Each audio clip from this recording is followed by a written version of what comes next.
toute la parole de Dieu est riche d'enseignements pour emmener les couples à être les meilleurs couples possibles. Mais comme on ne prend pas souvent garde à ce que Dieu nous dit, donc il y a beaucoup de versets sur lesquels on va passer sans se rendre compte que ces versets peuvent s'appliquer à notre vie conjugale. Shalom depuis Jérusalem, nous sommes heureux de recevoir la sœur Liliane Sanogo qui nous vient d'Abidjan avec son mari, le pasteur Mohamed Sanogo. Ils sont représentants des églises Vase d'honneur. Bonjour pasteur Liliane, bienvenue. Bonjour Marie-Lou, merci pour l'accueil. Vous avez écrit un livre qui s'intitule « Les 7 alertes avant que ton couple ne se brise » ou « Le mystère des 7 eunuques ». Tout à fait, oui. Cette alerte avant que ton couple ne se brise est un ouvrage que le Seigneur m'a inspiré sur la base du texte de Vasti. C'est un texte qu'on trouve dans le livre d'Esther. Alors dans Esther 1, la Bible nous explique comment Vasti a perdu la couronne.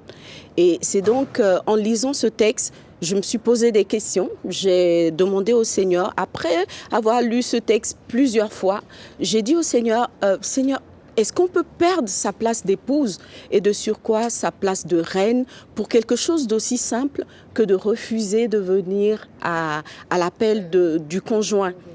Alors, à force de poser cette question au Seigneur, il a fini par me répondre parce que je lui disais, si on perd sa place d'épouse aussi facilement, c'est que nous sommes en danger, nous les femmes.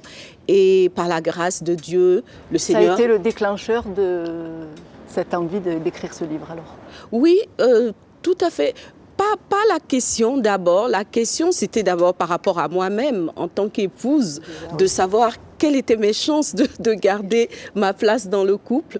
Mais l'envie d'écrire le livre est venue quand le Seigneur m'a révélé en fait le mystère justement des 7 eunuques. Quand j'ai compris la révélation qui se cachait derrière ces 3 versets, parce que c'est 3 versets qui font l'essentiel de cet ouvrage-là, quand j'ai compris grâce au Saint-Esprit, alors j'ai eu envie d'écrire ce livre pour partager justement ce mystère avec l'ensemble des femmes. Le couple est le sujet majeur de ce livre?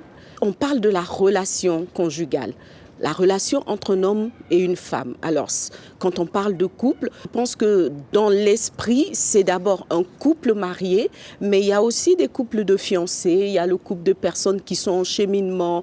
Voilà, donc tout couple, à partir du moment où il y a un couple qui est constitué, ce livre-là s'adresse aux conjoints. Voilà. Ça peut aider tous les couples? Ben, je pense que le livre il peut aider tous les couples. D'abord les couples en détresse parce que le livre vient apporter des réponses aux détresses qui se vivent dans le couple. Comment est-ce qu'un couple en arrive à la rupture?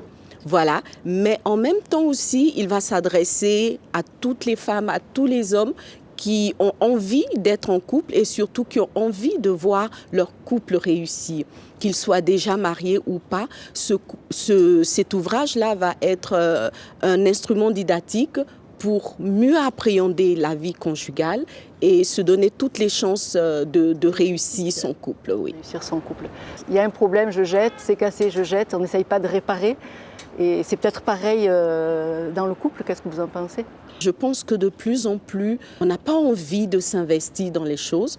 La jeunesse aujourd'hui ou les générations d'aujourd'hui veulent que tout fonctionne sans effort. C'est ça. Et on le voit dans le domaine conjugal. Dès qu'il y a des choses qui ne vont pas, on se dit, bien tiens, je jette ce mariage, je jette ce conjoint, j'en prendrai un autre. Mais la vérité, c'est que le fait de prendre un nouveau conjoint ne garantit pas justement le succès du couple. Et aujourd'hui, en 2023, comment éviter les ruptures dans les couples?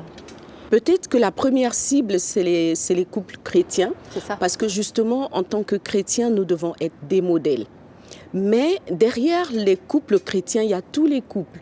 Parce que la vie de couple, elle est la même pour tous. Sauf que, effectivement, les chrétiens ont la grâce de pouvoir s'appuyer sur la parole de Dieu, s'appuyer sur le Seigneur, le Saint-Esprit. Mais la vérité, c'est que la vie au quotidien, elle est la même. Alors, je pense que cet ouvrage s'adresse aussi bien aux couples chrétiens qu'à ceux qui ne connaissent pas le Seigneur. Pour moi, tout couple peut trouver des réponses dans cet ouvrage. Il y a des mariages qui fonctionnent mal. Et le conjoint, l'époux, veut partir. C'est ce qui aboutit au divorce. L'idée dans cet ouvrage, c'est de révéler aux femmes, en fait, qu'il y a des alertes avant la rupture définitive. Les choses n'arrivent pas tout d'un coup comme ça, voilà, du jour au lendemain. C'est un processus. Et donc l'idée, c'est que les femmes ouvrent les yeux sur des alertes qui viennent au fur et à mesure et qui commencent à signaler comme un warning, voilà, que quelque chose ne va pas, que les choses vont aller en se dégradant. Voilà, et donc il faut prêter attention à tous ces signaux qui viennent les uns après les autres et qui, lorsqu'ils sont pris en compte, peuvent éviter justement d'en arriver au point de la rupture. Et même quand la rupture est là, il y a encore des possibilités de rattraper le cœur du conjoint qui est en train de partir. Toute la parole de Dieu est riche d'enseignements pour emmener les couples à être les meilleurs couples possibles. Mais comme on ne prend pas souvent garde à ce que Dieu nous dit, donc il y a beaucoup de versets sur lesquels on va passer sans se rendre compte que ces versets peuvent s'appliquer à notre vie conjugale. Alors dans cet ouvrage, le Seigneur m'a permis de revenir sur différents versets qu'on cite à longueur de journée ou qu'on applique à d'autres situations, mais qui en vérité peuvent parfaitement s'appliquer à la vie de couple. Donc, au fur et à mesure des chapitres, on essaye de visiter certains versets et de voir comment ils peuvent nous emmener, nous femmes, ou même les hommes aussi, à mieux organiser, à mieux vivre notre relation conjugale. Vous parlez des défis auxquels sont confrontées les femmes. Le défi conjugal est l'un des défis majeurs de la femme. Parce qu'en tant que pasteur, je me suis rendu compte que l'une des choses qui fatigue les femmes, c'est leur relation avec leur conjoint. Si elles ne sont pas mariées, le mariage va constituer le sujet de prière majeur parce que voilà, elles veulent trouver le conjoint, elles veulent se marier. Et quand elles sont mariées, la question de l'entente conjugale, de la cohésion, de la complicité avec le conjoint va rester au cœur des préoccupations de la femme. Voilà. C'est vrai que ce n'est pas seulement ça. Après, on a des défis d'enfantement, des défis pour élever les enfants au mieux. Il y a beaucoup de défis. Voilà, il y a beaucoup de défis. N'empêche que celui de la vie conjugale reste un peu au cœur des défis de la femme. Oui. C'est vrai. Par rapport à votre expérience personnelle en tant que femme de pasteur, vous avez peut-être encore plus de défis à relever. En tant qu'épouse de pasteur, c'est vrai qu'on doit être un modèle. Je pense que tout commence là, parce qu'on se dit on n'a pas droit à l'erreur, on n'a pas droit à l'échec. Du coup, ça apporte un peu plus de stress, qui n'est pas forcément bon pour la vie au quotidien. Et puis ensuite, je pense que l'un des défis de l'épouse de pasteur, c'est le fait de ne pas pouvoir parler de ces problèmes. À personne, à personne, se confier à quelqu'un, voilà, c'est pas facile, voilà. Pas facile. Ça, c'est la difficulté. C'est la difficulté majeure. Parce que quand on peut en parler, il y a des solutions qui se trouvent, on trouve des conseillers et tout, mais en tant qu'épouse de pasteur, on a toujours peur d'exposer l'homme de Dieu.